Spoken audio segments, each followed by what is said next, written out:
Questão 21. A exposição a micro-organismos e parasitas na infância beneficia o desenvolvimento do sistema imunológico humano.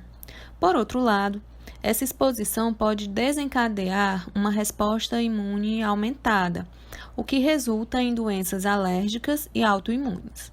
Em alguns países europeus com cultura de extrema limpeza, a incidência de alergia e doenças autoimunes em crianças de até 2 anos de idade pode ser até 5 ou 6 vezes maior que naquelas em que há uma menor cultura higienista.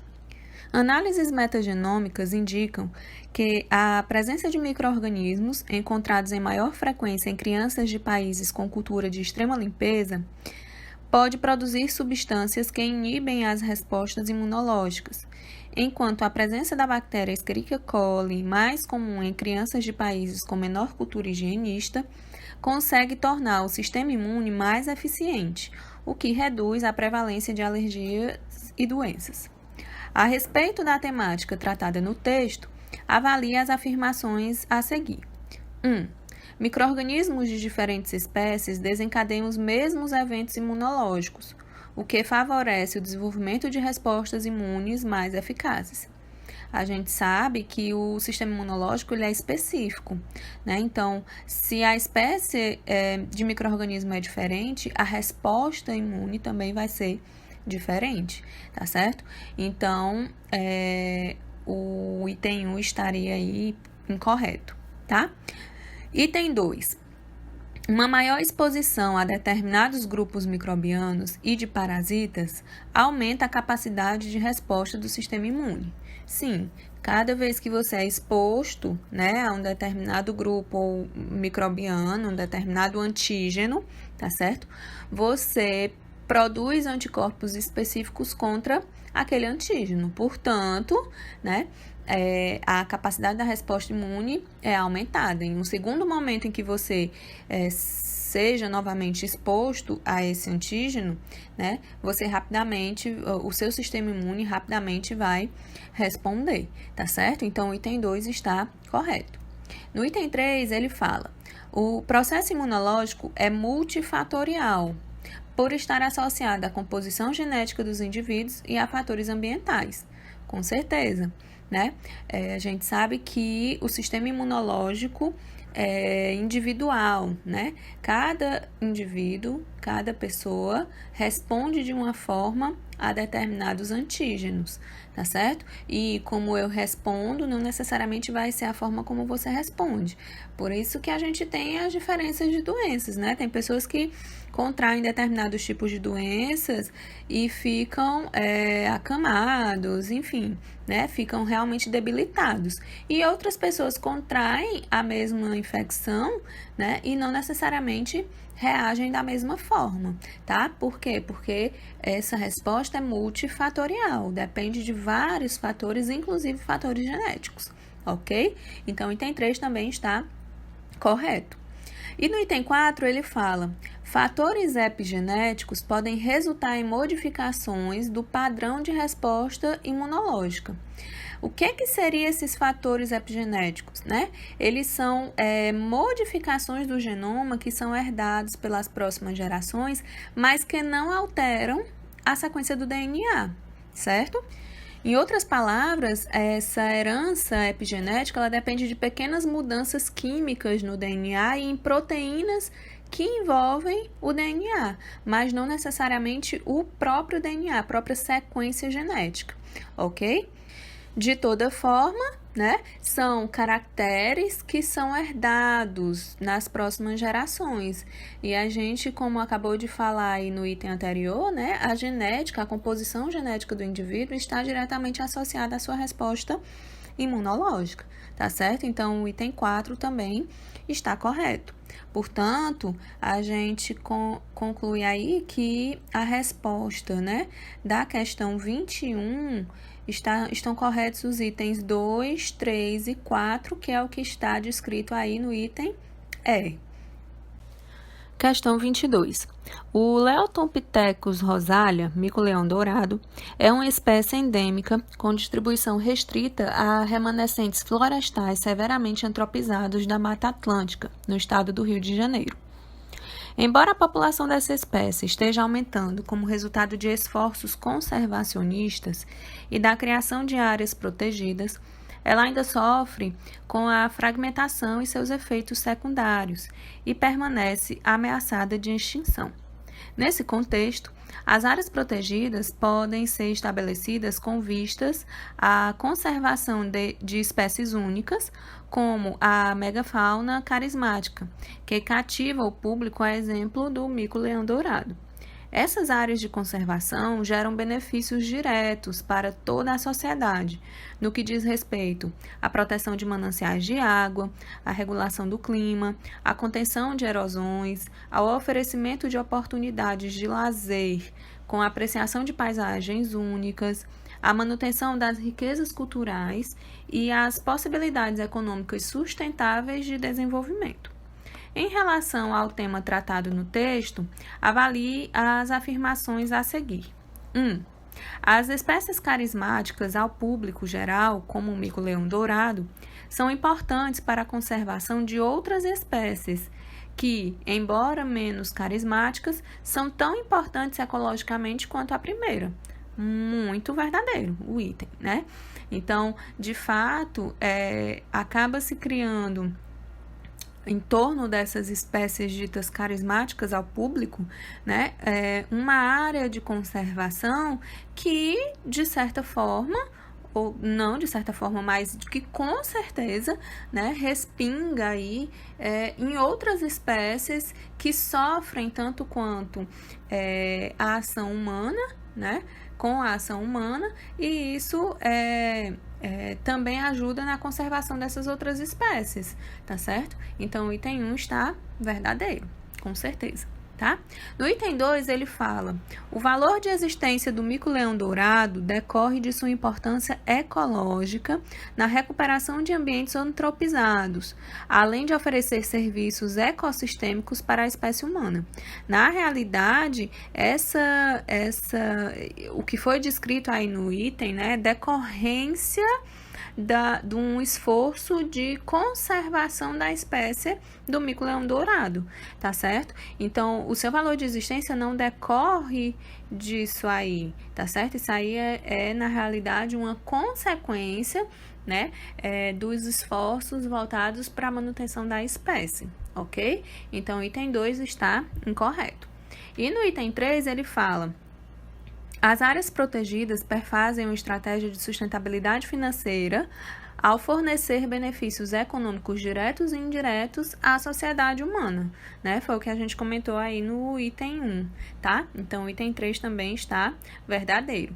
Portanto, a resposta da questão 22, a gente fica aí com os itens 1 e 3, né? São corretos, o que nos leva aí a marcar como resposta da questão 22 a letra C de casa. Questão 23. Os organismos produzem descendência em número muito maior em relação aos que serão capazes de sobreviver, o que resulta em uma luta e/ou competição pela sobrevivência. A seleção natural age sobre quaisquer entidades capazes de se reproduzir, de apresentar herança de suas características de uma geração para outra e de variar em aptidão, isto é, número relativo de descendentes diretos que elas produzirem de acordo com as características que possuírem. Ele pergunta: qual das imagens a seguir melhor representa o processo de seleção natural no contexto da divulgação científica? Bom, a seleção natural é a teoria proposta por Darwin, né, que bem resumidamente diz o quê? Que não sobrevive o mais forte, e sim o que melhor se adapta, né? Então, esse textinho aí, que foi colocado na questão 23, ele está bem traduzido na figura do item C de casa, tá? Então, você tem duas girafas, né? Uma de pescoço mais longo, uma de pescoço mais curto. A de pescoço mais longo consegue se alimentar, né? Enquanto a de pescoço mais curto não consegue, portanto, a de pescoço mais curto morre, enquanto a de pescoço mais longo sobrevive, e cada vez mais, né, vai transmitindo essa característica para os seus descendentes, que daqui a pouco estarão com pescoços mais longos ainda, tá certo? Então, a única figura que representa, né, essa ideia da seleção natural, como foi pedido na questão, é a figura da letra C, tá? Resposta, portanto, da questão 23. Questão 24. A participação social é um direito humano e sua efetivação no cotidiano escolar é fundamental para a formação cidadã de crianças, adolescentes, jovens e adultos, conforme previsto na Constituição Brasileira e na Lei de Diretrizes e Bases. O artigo 9º e a meta 19 do Plano Nacional de Educação reafirmam esse princípio e vão além ao estabelecerem com maior clareza as políticas de gestão democrática, sendo importantes estratégias a constituição e o fortalecimento de conselhos escolares e conselhos municipais de educação. A tabela a seguir apresenta dados sobre a participação de diferentes grupos no conselho escolar por redes de ensino, nos anos de 2013 a 2015. Então, ele traz aí esses dados, né, tanto no âmbito federal, estadual e municipal, ok? A partir da análise dos dados apresentados na tabela, avalie as acessões a seguir e a relação proposta entre elas. Na 1, ele fala de 2013 a 2015, que são os anos que comportam aí os dados da tabela, tá? Houve a diminuição de escolas sem conselho escolar nas redes estaduais e municipais. Então, o que a gente vê aí? Ó, lá na tabela, onde tem CE não existe, CE, né, ele disse na questão que é a abreviação para conselho escolar. Então, as escolas em que não existem conselhos, no âmbito federal, estadual e municipal, né? No âmbito federal, praticamente de 2013 para 2015 se manteve em 37%, né? 37,2%, aumentou para 37,3%. Já no âmbito estadual, a gente tem 5,9% em 2013, que diminuiu para 2,9% em 2015. Então, de fato, no âmbito estadual, o número de escolas sem conselho, né, diminuiu significativamente. E no âmbito municipal, a gente tem aí também uma queda de 13% para 8,9%. Tá? Então, de fato, houve a diminuição de escolas sem conselho escolar nas redes municipal e estadual. E a ampliação da representação dos grupos nos conselhos escolares, sendo esse indicador maior nas redes estaduais de ensino. Então, os grupos aí representados, né? A gente tem inicialmente 1% somente de professores e pais, né? E aí esse número chega na rede estadual a 77% de grupos representados. Então, o que era representado só por professores e pais passa a ser representado por professores, funcionários, alunos e pais, né? Em 2013 e em 2015 chega a 80%, né? É o maior indicador, né? No caso aí no âmbito estadual, tá certo? Então, o item 1 está correto. E aí ele coloca isso porque no 2, para a efetivação da gestão democrática, é necessária a tomada coletiva de decisões com a participação efetiva do maior número de grupos que compõem a comunidade escolar. Esse item 2 está correto, né? Para que aconteça essa gestão democrática, é necessário sim a participação do maior número de grupos envolvidos naquela comunidade, tá certo? Porém, esse item 2, ele não é uma causa, né, do item 1, tá certo? Então, a gente tem aí que tanto o item 1 quanto o item 2 estão corretos, porém, o item 2 não é uma justificativa correta do item 1, né? Isso aí a gente vê no item B de bola, tá? Então, a gente fica com a resposta da questão 24, B de bola. Questão 25. A escolha da modalidade didática adequada depende do conteúdo e dos objetivos selecionados, da classe a que se destina, do tempo e dos recursos didáticos e infraestrutura disponíveis, assim como também dos valores e convicções do professor. Qualquer conteúdo deve incluir uma diversidade de modalidades didáticas, pois cada situação exige uma solução própria. Além disso, a variação das atividades pode atrair e interessar os alunos, atendendo às diferenças individuais inerentes de uma sala de aula. Pergunta-se: considerando o texto e as diferentes situações de aplicação de modalidades didáticas, avalie as afirmações a seguir. Na primeira, ele coloca: a aula expositiva é uma modalidade didática comumente utilizada para o trabalho com conteúdos extensos em turmas com grande número de alunos. De fato, isso é uma realidade, então a gente tem hoje essa questão de turmas com uma quantidade enorme de alunos, em que normalmente se utiliza de fato a aula expositiva para a maioria dos conteúdos. Então, o item 1 está correto. No item 2, ele coloca: as tecnologias da informação e comunicação são ferramentas indispensáveis às práticas de ensino em ciências e biologia.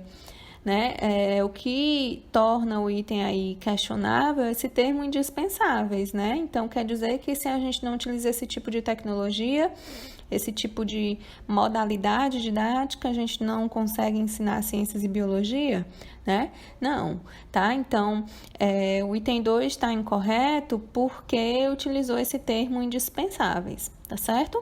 E no 3 ele fala o seguinte: demonstrações práticas podem ser realizadas mesmo quando não há material suficiente para que todos possam manusear. De fato, a gente pode fazer um experimento em grupo, ou simplesmente fazer uma demonstração em que o professor manuseia o material e os alunos observam, tá? Então, isso é completamente possível, portanto, o item 3 também está correto. Então, ele pergunta aí, é correto o que se afirma nos itens 1 e 3, o que nos leva à resposta da questão 25, letra C de casa. Questão 25.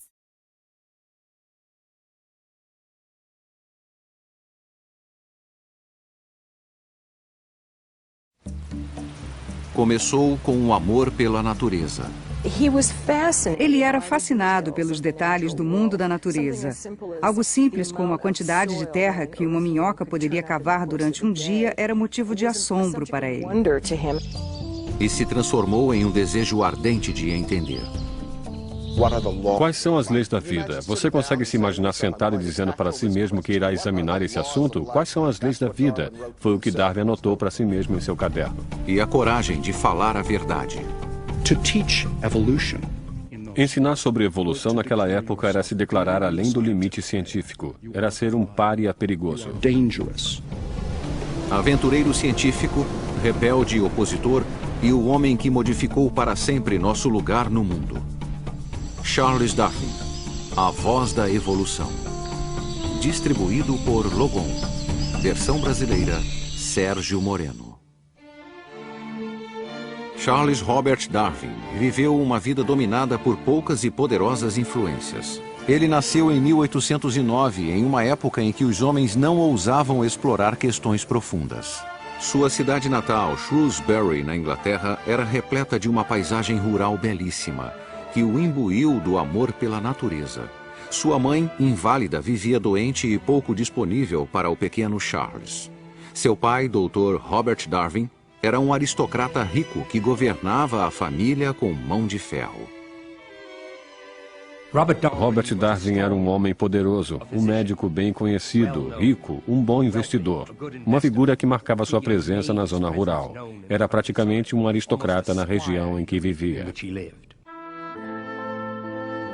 O Dr. Darwin prezava sua posição social e pressionava Charles a agir respeitosamente. À noite, os filhos de Darwin se sentavam para ouvir enquanto o pai, de 160 quilos, passava horas falando sobre o bom comportamento. Charles se sentia como um solitário na multidão, intimidado pelo pai e distante de 5 irmãos. Acho que ele não dispunha de muita privacidade. Não havia um território que fosse exclusivamente seu e, ao sair pelo campo, ele não apenas ficava só, mas permitia que tivesse algo apenas seu. E acabou sendo notado na família e em seu círculo de amigos como o jovem colecionador. Quando Charles tinha 8 anos, sua mãe morreu de uma doença depauperante. O Dr. Darwin insistiu na ordem e no decoro e desestimulou as crianças a expressarem sua tristeza. Charles pareceu não se afetar pela perda da mãe. E poucas semanas mais tarde, ele desabou ao assistir a um funeral militar. Enquanto o caixão baixava, um atirador atirou por sobre o caixão. O menino de 8 anos e meio ficou tomado pela emoção. Ele jamais esqueceu aquela cena. Ele a lembrou até o dia de sua morte. Mas ele não lembrava de nada a respeito da mãe, a não ser da camisola preta que usava em seu leito de morte. Ou ele jamais se sentiu próximo da mãe, o que me parece improvável, ou ele reprimiu seus sentimentos e os enterrou com sua tristeza. Aos 13 anos, Charles foi para a escola de Shrewsbury. Era o ano de 1822 e o conhecimento de línguas antigas era considerado o marco de um cavalheiro. A literatura grega e latina dominava as aulas que deixavam Charles totalmente entediado. Sua falta de interesse levou a notas baixas, convencendo a muitos que ele não era dos mais inteligentes. Oprimido em casa e na escola, ele encontrava liberdade ao ar livre, tornando-se um excelente cavaleiro e caçador. Ele adorava caçar aves. Charles mantinha um diário de toda a ave que ele caçava. Ele guardava as botas de caça ao lado da cama para que acordasse pela manhã e as calçasse, pegasse a arma e saísse para caçar. Ele não queria perder um instante sequer. Suas habilidades esportivas se desenvolveram. Seu desempenho na escola passou de sofrível a péssimo. Dr. Darwin temia que Charles caminhasse para o ócio e o descrédito. Em 1825, quando Charles tinha 16 anos, o pai o retirou da escola de Shrewsbury e o enviou para estudar medicina na Universidade de Edimburgo. Os alunos de medicina precisavam assistir cirurgias e o clorofórmio usado fazia a sala de cirurgia parecer uma câmara de tortura.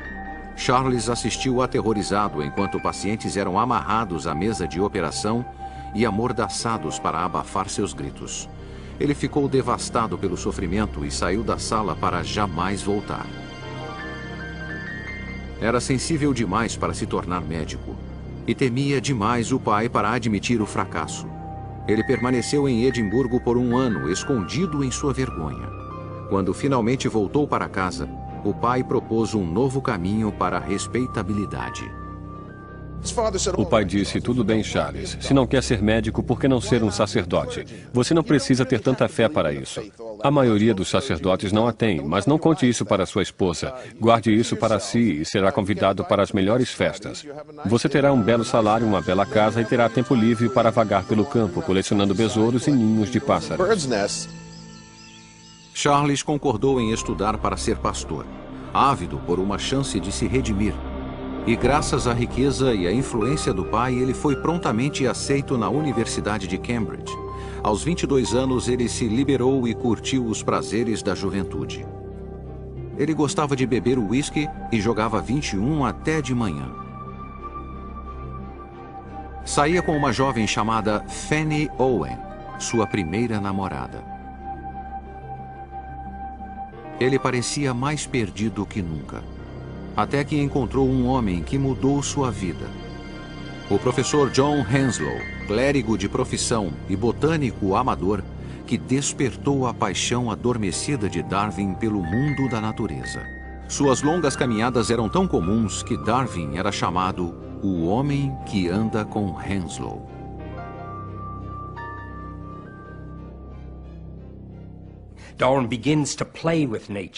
Darwin começou a brincar com a natureza, desenvolveu um interesse inédito em sua vida. Embora tenha feito poucos cursos de história natural ou geologia, absorveu conhecimento de pessoas à sua volta e por seu próprio contato com a natureza.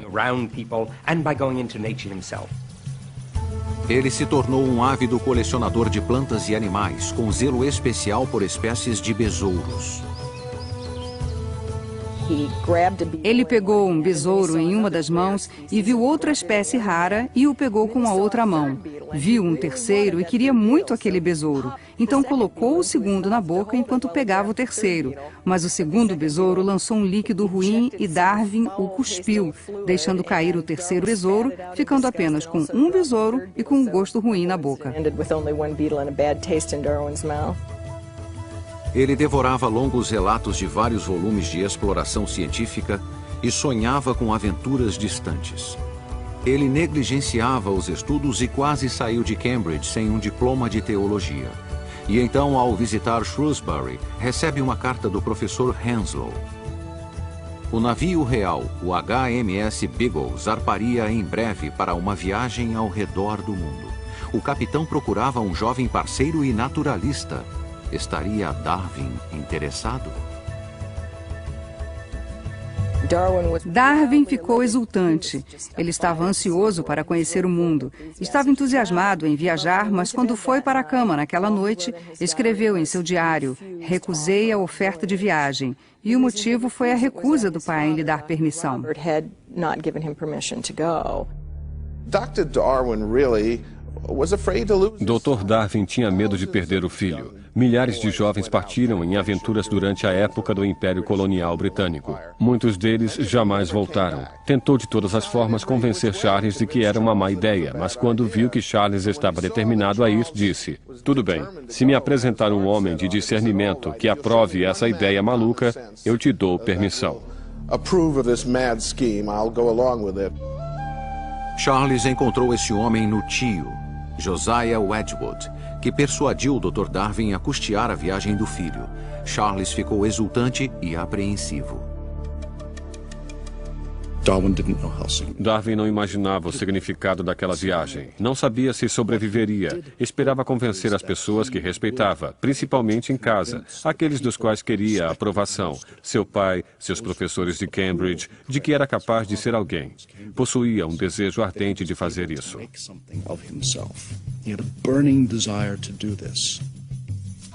Após 22 anos como o filho excêntrico, Charles estava determinado a se destacar. Ele abandonava uma namorada jovem e bonita e a família que amava por um salto no desconhecido.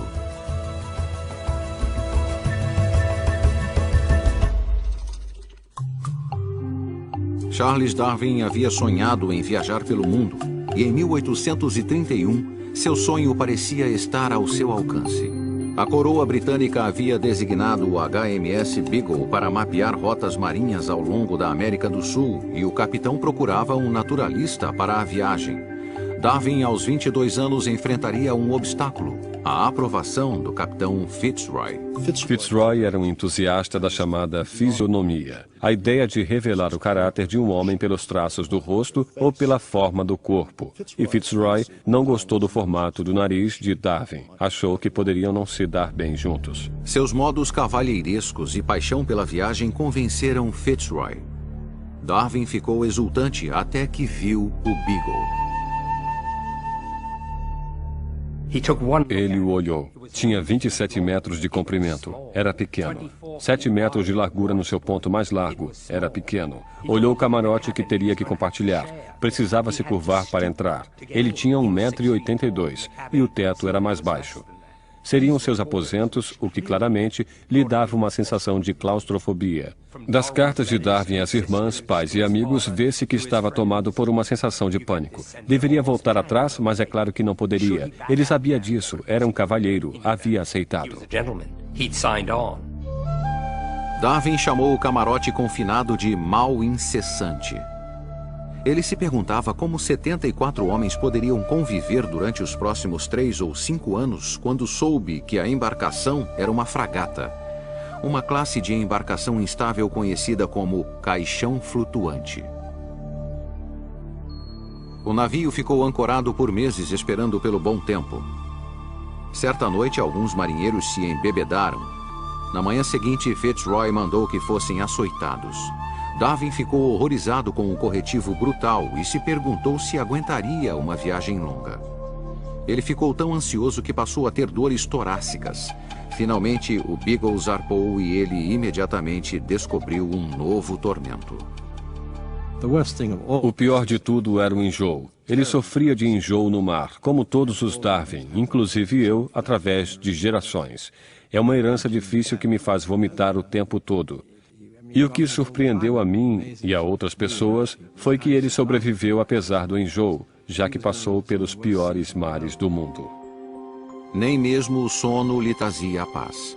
Sua cama era uma rede do tamanho da cabine e passava a noite indo de lá para cá, com uma regularidade nauseante. Após 2 meses, o Beagle chegou à América do Sul. Darwin recebeu suas primeiras cartas de casa e foi atingido por mais um golpe arrasador.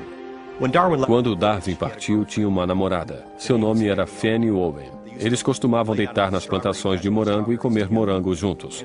E Darwin tinha um verdadeiro amor por ela. Fanny disse que esperaria, mas não o fez. Em menos de 1 ano de sua partida, ela se casou. Darwin ficou desolado com a notícia. Mas a natureza, seu amor mais antigo, preencheu o vazio. Nenhum romance poderia se igualar ao êxtase de sua primeira caminhada pela floresta tropical brasileira. A elegância das folhagens, a novidade das plantas parasitas, a beleza das flores me encheram de admiração. Esse dia trouxe um prazer maior que jamais imaginei sentir novamente. A mente é um caos de fascínio. Charles Darwin. Charles Darwin. Incansável, ele recolheu fósseis, peles e carcaças de centenas de formas de vida exóticas. Sempre que o Beagle aportava, era o primeiro a desembarcar para subir as montanhas. Ele andou por 640 quilômetros com gaúchos fortes, em suas palavras, os cowboys da América do Sul. Eram homens rudes e violentos. Darwin era um cavaleiro e os acompanhou bem. Quando jovem, ele era muito forte e vigoroso.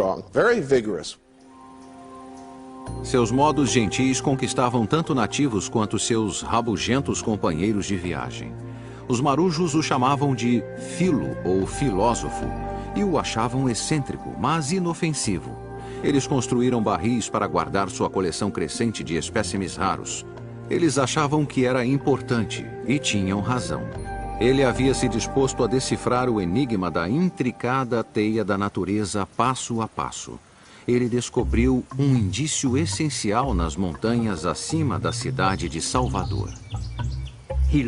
Ele olhou para cima e viu ao longo da montanha uma faixa estreita que descobriu serem conchas. Seguiam regularmente pelo terreno, bem mais alto que o mar, e Darwin começou a se perguntar o que havia ocorrido. A terra teria se erguido ou a água baixara? A cristandade achava que a superfície terrestre permanecera fixa desde o dilúvio. Suas próprias observações lhe diziam que era um planeta em constante mudança. Inflamado por seu entusiasmo intelectual, ele parecia desatento a potenciais perigos. Na Argentina, ele desafiou o cruel ditador, o general Juan de Rosas. Darwin precisava vê-lo para obter um passaporte. Ele se denominou Dom Carlos, naturalista. E perguntaram, naturalista? O que é naturalista? E ele respondeu através do intérprete que um naturalista era um homem que se interessava por tudo, por qualquer coisa. E disseram, um espião. Darwin conseguiu conquistar Rosas, obtendo passe livre e acompanhantes para entrar na densa floresta. Ele estava cada vez mais seguro de si até que encontrou os selvagens da Terra do Fogo.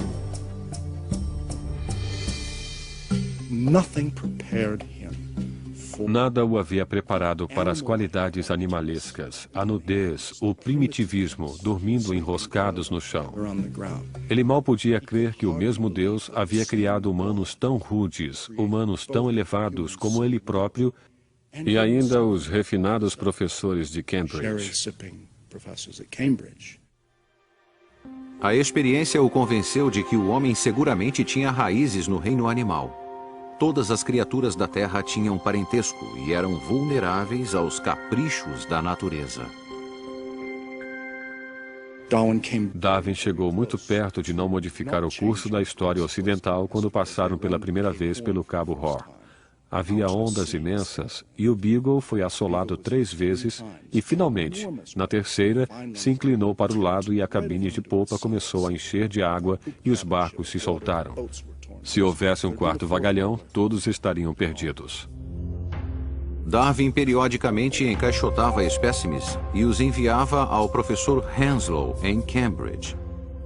Ele recebeu cartas em vários portos, mas após 2 anos não havia recebido uma palavra sequer de Henslow. Começou a achar que seu trabalho era inútil, que a viagem toda era uma perda de tempo. Finalmente ele recebeu uma carta. Henslow adorara o acervo e louvava o brilhante trabalho de Darwin. Darwin ficou exultante. Henslow chegara a divulgar o trabalho de Darwin sobre fósseis entre os cientistas britânicos, fazendo de Darwin uma celebridade. Mas suas coleções não se comparavam às de um pequeno arquipélago na costa do Equador. Ele não imaginava que seu destino e o curso da história humana mudariam com o que ele descobriu nas Ilhas Galápagos. Sua primeira reação na ilha foi de desalento. A distância parecia árida e infernal. Ao olhar novamente, percebeu que era repleta de vida estranha e exótica.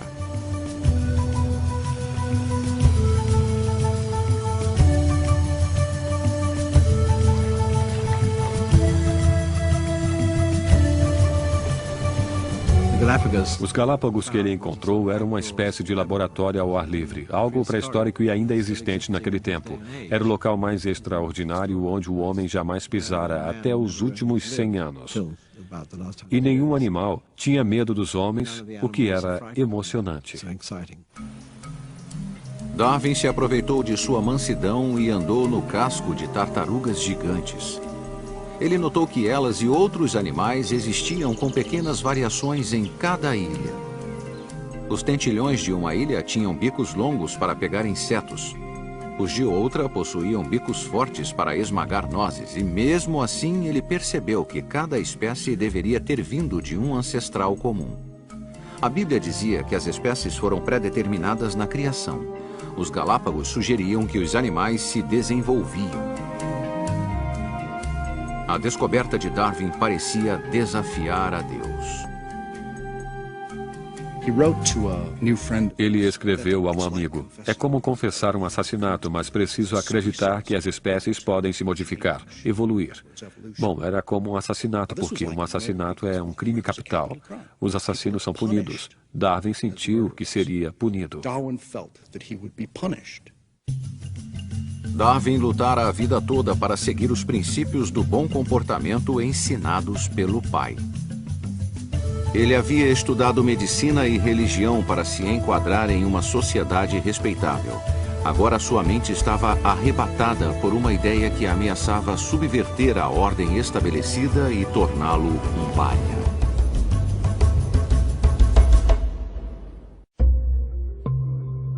Em 1836, o HMS Beagle retornou à Inglaterra após 5 longos anos no mar.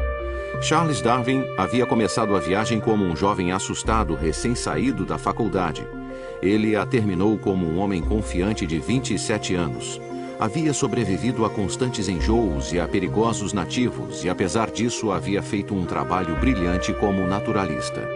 Durante a viagem havia descoberto mais de 1.500 animais, preservados em álcool, quase 4.000 amostras de peles, ossos e espécimes secos, muitos deles novos para a Europa Ocidental. A elite dos cientistas britânicos fez fila para conduzir o distinto jovem a seu seleto círculo. Por fora, ele parecia a imagem da respeitabilidade. Por dentro, se sentia atormentado por viver uma vida dupla. Darwin rapidamente se tornou membro da Sociedade Geológica, o centro ativo de pessoas que trabalhavam na área de história natural. Darwin rapidamente foi impelido ao âmago do estabelecimento científico.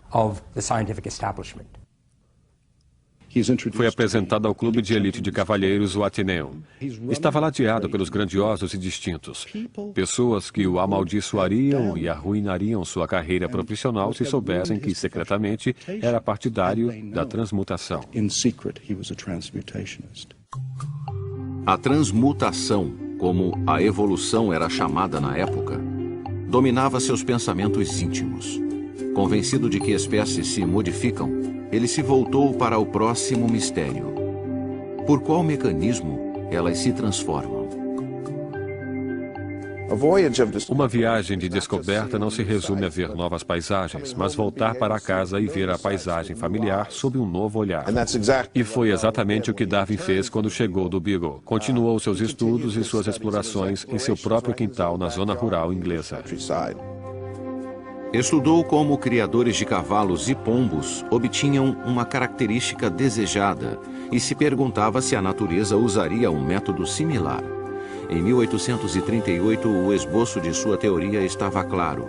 A competição na natureza faz com que as espécies se modifiquem e somente aquelas cujas mutações são mais adequadas ao meio sobrevivem.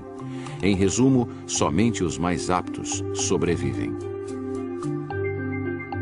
Em 1839, ele publicou A Viagem do Beagle, um relato vívido de suas aventuras científicas, parecido com os livros que havia instigado sua imaginação em Cambridge.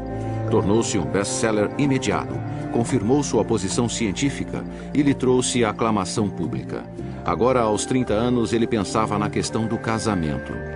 O lado positivo, os filhos. Uma esposa terna e uma companheira constante. Os pontos negativos, perda de tempo, discussões e visitas forçadas aparentes. Imaginando uma esposa, um sofá e música, comparando-se isso à realidade na qual ele vivia, ele resolveu que precisava se casar. Na verdade, ele escreveu casar, casar, casar. A tradição ditava que os aristocratas deviam se casar com pessoas próximas, frequentemente com primos. Uma prima de Charles, em primeiro grau, Emma Wedgwood, era instruída, refinada e herdeira da dinastia de cerâmicas Wedgwood. Darwin encontrou em Emma Wedgwood uma pessoa atraente que tinha muitas características de uma boa mãe. Escreve em suas cartas e anotações que procurava alguém que pudesse cuidar dele ou lhe dar incentivo. Emma sentiu-se atraída pela sensibilidade de Darwin e entusiasticamente aceitou seu pedido de casamento. Com a riqueza das duas famílias, Darwin jamais precisaria se preocupar em ganhar a vida. Eles pareciam o par ideal, porém, um conflito ameaçava sua felicidade. Ela era cristã e ficou profundamente preocupada que a liberalidade de pensamento de Darwin o afastasse da igreja e da salvação. Ela temia que a falta de crença de Darwin na revelação cristã os separaria na eternidade e que ele iria para o inferno enquanto ela iria para o céu. Quando Emma confidenciou suas dúvidas a Charles em uma carta, ele desabou em prantos. Ele a amava muito, mas não podia fingir acreditar na salvação divina. Era um dilema sem solução, e ambos escolheram deixá-lo em segundo plano. Em 1839, eles se casaram e 3 anos depois mudaram de Londres para a zona rural inglesa. A agradável propriedade de Darwin, Down House, lhe forneceu um refúgio seguro para perseguir suas ideias radicais. Por trás da aparência de um estudioso respeitável, ele cometia heresia. Em 1842, escreveu um ensaio de 35 páginas esboçando sua teoria da evolução, colocou em um envelope lacrado e entregou a Emma com instruções de publicá-lo caso ele morresse subitamente. Darwin worried at each step. Darwin se preocupava a cada passo, porque desde cedo notou que se estivesse certo, estaria assumindo o que mais tarde chamaria de revolução na biologia.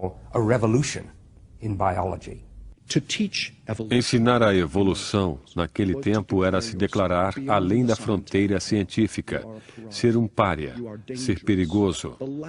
A última coisa que um jovem que tenta se firmar gostaria de ser. Darwin não teve escolha a não ser manter suas ideias para si e o fez por 20 anos. O silêncio pode ter custado caro. A essa altura, Darwin foi acometido por uma violenta doença que o assolaria pelo resto da vida. Durante semanas teve febre, calafrios e vômitos. Seu estado provavelmente tinha duas causas: crises de pânico pelo estresse de sua vida dupla e a doença de Chagas, por uma mordida de inseto sofrida no Brasil. A doença de Chagas o predispunha a adoecer quando algo o aborrecia. Darwin criara um padrão de se tornar extremamente doente por qualquer distúrbio emocional em sua vida, até mesmo em pensar nas ideias evolucionistas. O vigoroso explorador que havia escalado montanhas, lutado para caminhar pelo solo de sua casa de campos, nos próximos 40 anos viveria praticamente inválido.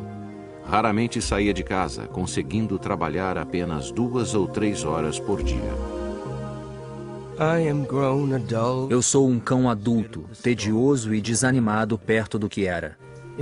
É uma penitência amarga compreender que a raça é dos fortes e que provavelmente farei pouco a não ser admirar os avanços que outros farão na ciência.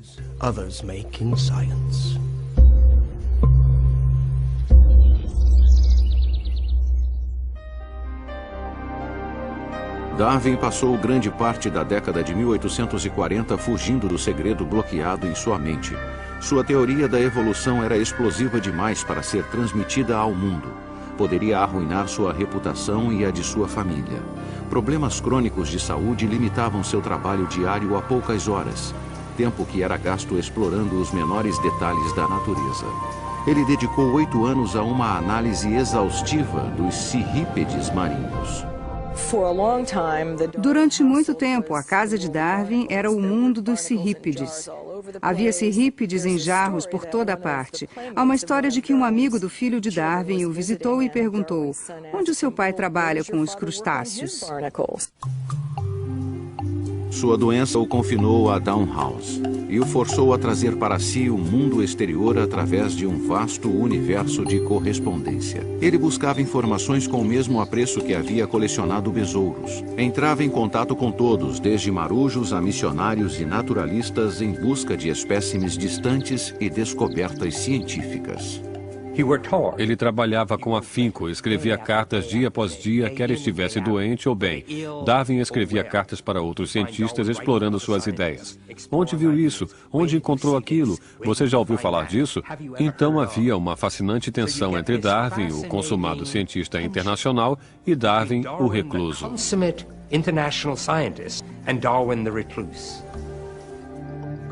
Em casa, o dia todo contava com um ambiente doméstico arrumado e a atenção constante de sua amada esposa, Emma.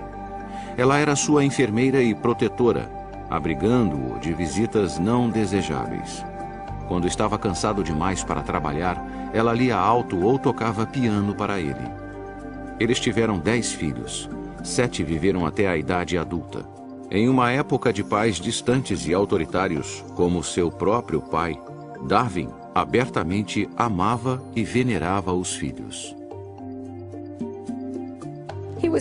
Ele nunca estava ocupado demais para dar atenção a seus interesses ou para brincar com eles. Na verdade, um de seus filhos, aos 4 anos, entrou no escritório de Darwin e tentou suborná-lo com 6 centavos para deixar o trabalho e ir brincar com as crianças. Ele era muito afetuoso, era muito apegado aos filhos e gostava de se divertir com eles. Assim como Darwin amava os filhos, eles entendiam sua sensibilidade incomum ao sofrimento.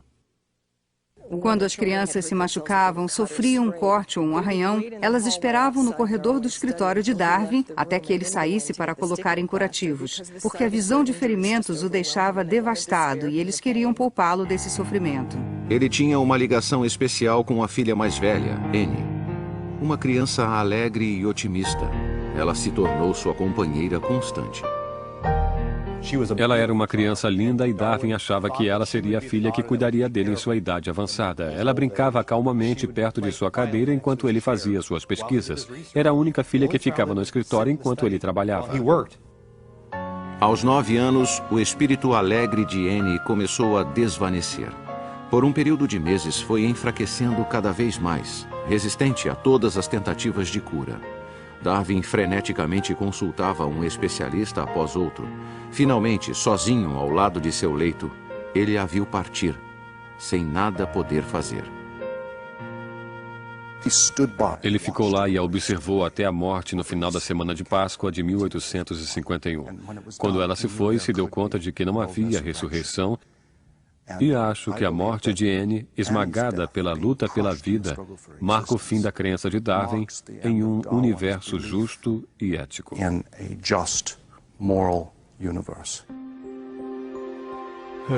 Sua alegria e estado de espírito irradiavam de todo o seu semblante e tornava cada movimento cheio de vida e vigor. Ao caminhar comigo, ela geralmente andava na frente, fazendo piruetas de forma elegante. Seu rosto resplandecia com um sorriso doce. Gostaria que ela soubesse agora o quão profundamente e o quão ternamente nós amaremos para sempre seu querido rosto alegre.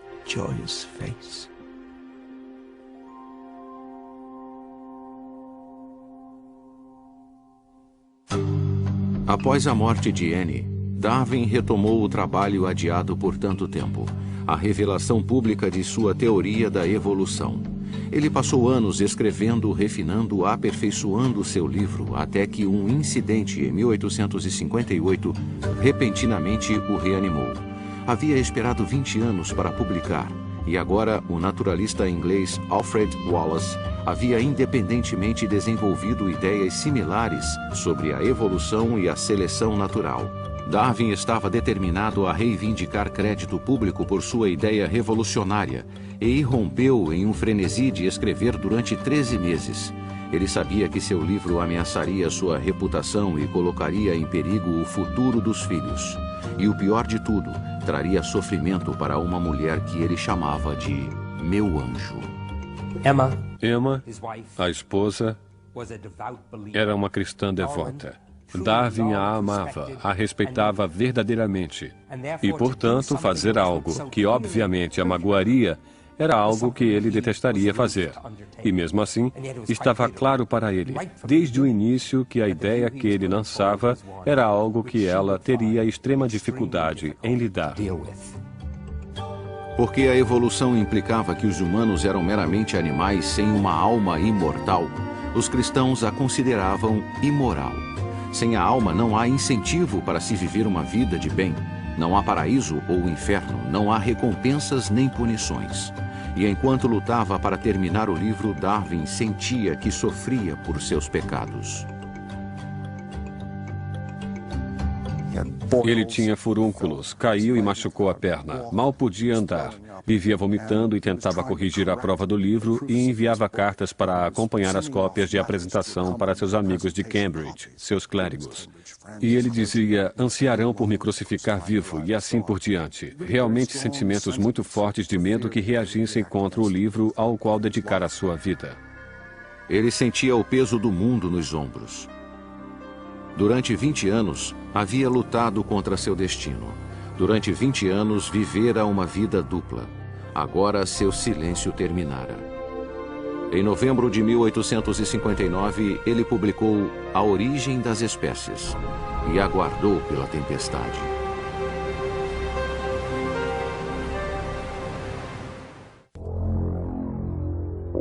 Em 1859, aos 50 anos, Darwin revelou sua teoria da evolução e a origem das espécies.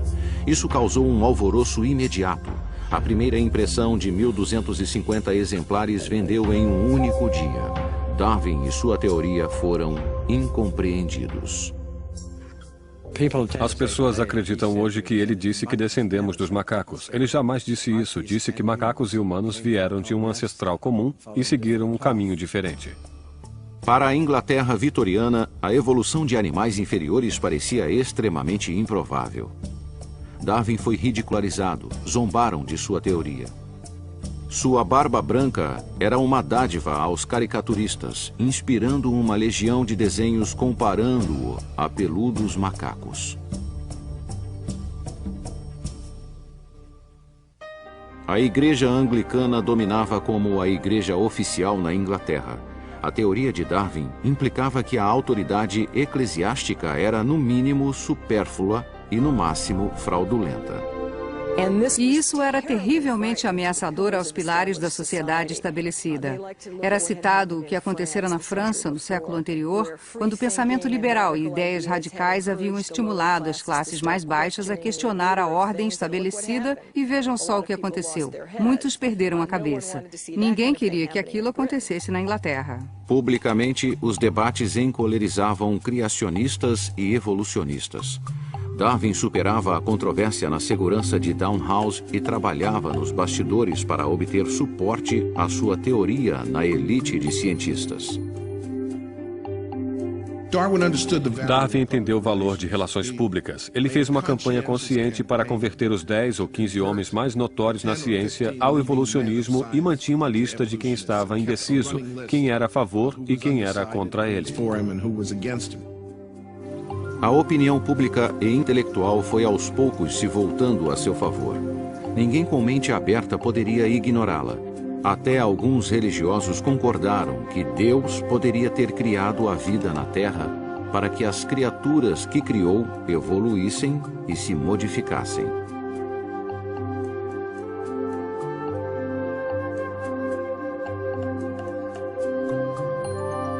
Em 1871, Darwin publicou A Origem do Homem, pela primeira vez ligando diretamente a ancestralidade humana aos animais inferiores. Para sua surpresa, a obra foi recebida sem o furor que havia cercado a origem das espécies. Em apenas uma década, suas ideias haviam se tornado parte da corrente principal, e a enorme carga da evolução, finalmente retirada de seus ombros, fez com que sua saúde melhorasse consideravelmente. Os sintomas terríveis de mais de 30 anos desapareceram. Ele vagava pelo terreno de Downhouse com vigor renovado, avidamente interessado no estudo detalhado de vermes. O mundo havia mudado em 20 anos desde a origem das espécies. Enquanto muitos ainda discordavam das ideias de Darwin, ninguém era ridicularizado por discuti-las. Darwin se tornou uma figura idosa respeitada e foi agraciado com um diploma honorário de Cambridge, 50 anos após quase ter sido reprovado. Sua alma estava em paz, a não ser pelo conflito doloroso e não resolvido com a esposa, Emma. Emma acreditava piamente na vida eterna para os cristãos salvos e ficava muito triste em pensar que ela e Darwin não passariam aquela vida juntos. Essa diferença religiosa se tornava mais pungente à medida que os anos finais se aproximavam. Em abril de 1882, Darwin, aos 73 anos, sofreu um grave ataque cardíaco e passou os poucos dias que lhe restavam como a maior parte de sua vida, amparado por sua querida Emma. Quando ele morreu literalmente nos braços dela, sua cabeça repousada em seu regaço, ao dar seus últimos suspiros, ele disse que esperava que, de alguma forma, eles pudessem ficar juntos. Mas sabia que, por sua luz, ela teria uma vida eterna, e ele não. Sua morte deu origem a uma controvérsia final: o local de sepultamento. A família se surpreendeu com a solicitação de que o corpo fosse enterrado na abadia de Westminster. Os tempos eram tempestuosos. A abadia precisava mais disso do que ele precisava da abadia, porque Darwin havia anexado novos territórios, sendo o grande imperialista, novos territórios de conhecimento, e havia colocado a bandeira da ciência em novos reinos. A Inglaterra reclamava seu filho rebelde como seu. Em 26 de abril de 1882, a elite da sociedade britânica se reuniu no pátio da igreja da abadia de Westminster para ver Darwin ir repousar ao lado de Sir Isaac Newton. Um agnóstico que havia minado a autoridade cristã passaria a eternidade em solo sagrado. Nos séculos após sua morte, A Origem das Espécies foi publicada 400 vezes em 29 idiomas. Seus princípios sobre a modificação por elementos naturais alteraram para sempre a forma como vemos o mundo. A partir da publicação de A Origem das Espécies, Deus foi posto de lado em área após área, na medida em que a explicação natural tomou conta. Todos os fenômenos de seres vivos, inclusive os humanos, sua organização social, seu comportamento, são desenvolvidos e controlados pelas forças naturais. Darwin modificou a visão de mundo para sempre, como poucos homens fizeram no curso da história. Ele deu origem a uma nova era na ciência, assim como na cultura popular. Acho fascinante que seu nome apareça nos jornais e revistas e até na televisão. Praticamente todos os dias há menção a Charles Darwin, o que me é muito caro. Na verdade, já me perguntaram se podiam me tocar ao saberem que sou seu bisneto. Isso me impressiona bastante. Darwin dedicou sua vida a descobrir os grandes segredos da natureza. Durante seu funeral, o coro da abadia cantou um hino especialmente composto com a letra do livro dos Provérbios. Bem-aventurado o homem que encontra sabedoria e o que adquire conhecimento.